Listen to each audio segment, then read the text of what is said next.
Hello, this tutorial today is going to be on how to load documents and build client collections for bulk emails. This is basically a three-step process, so we're going to break this down into three different segments, but today it's just going to be on how to load a document, which is basically loading your email that you're going to send out to your client base. So right here we're just on the daily work plan page, and we're going to go over to the right hand corner to the Tools tab. We're going to click on Tools, go all the way down towards the bottom and click on Documents. And now we need to decide who we're going to send the email to. If we're going to send it to one of your clients, which is somebody you've already sold previously, or if we're going to send it to a prospect. But today we're going to send this to a previous client, all of your client base. So we're going to select Sales, and we're going to hit Search. This brings up all of the sales documents that we have in our database. Some of it is based on what we send out after every car sale, which are automated emails, and then some are ones that salespeople have already created. And if you've already created a document, feel free to go in and you can edit or modify one if you don't want to create another one from scratch. But today we're going to create one from scratch. So we're going to go all the way to the bottom right hand corner and we're going to click on the Add button. And now we need to name our document. And we're going to send out an email today on lease terminations.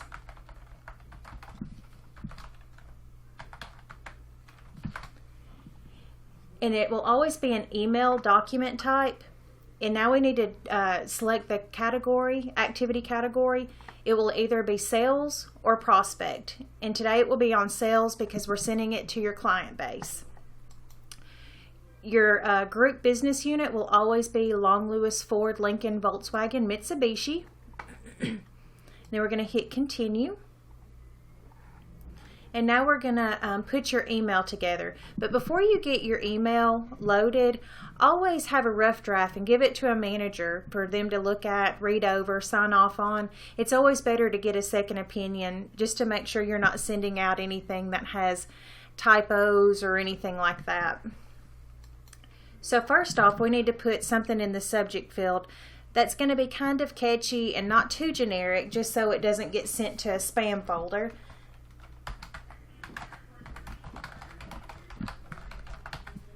And now we're ready to put the body of our paragraph in. So I've already got something very minor put together, but this is just a rough idea to show you how you can personalize an email using these merge fields.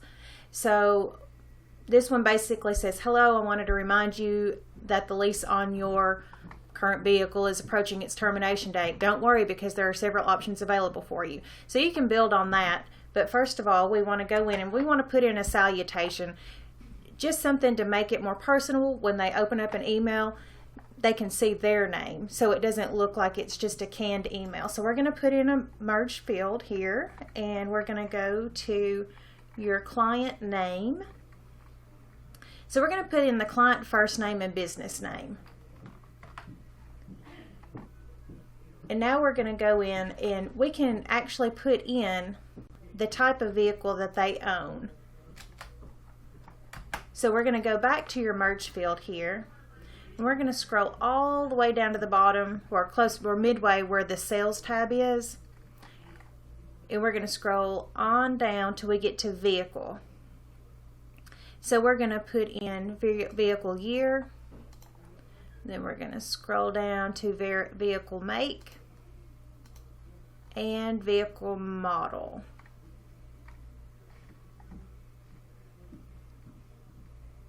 There we go.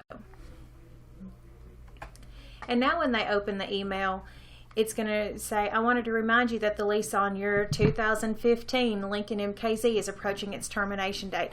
It just makes it more personal. So always remember to use these merge fields if you feel comfortable with them. And it's just an easier way to personalize every email. And don't forget to always put a closing on there, and be sure to include your signature, because on documents your signature is not automatically attached like it is on normal emails. So now we're going to hit finish. Now, after you click finish, the next thing you want to do is make sure that your document has saved. And all these are in alphabetical order, so we're going to go down to L's because we named at least terminations test, and here you see where it has been saved. But in the event that you don't see it on the list, always make sure you go back and refresh your screen, and then you should be able to find it. But that is basically how you save a document and how you create a document for your bulk email. So this is step 1. The next thing that we're going to go over is how to build collections, so stay tuned for the next one.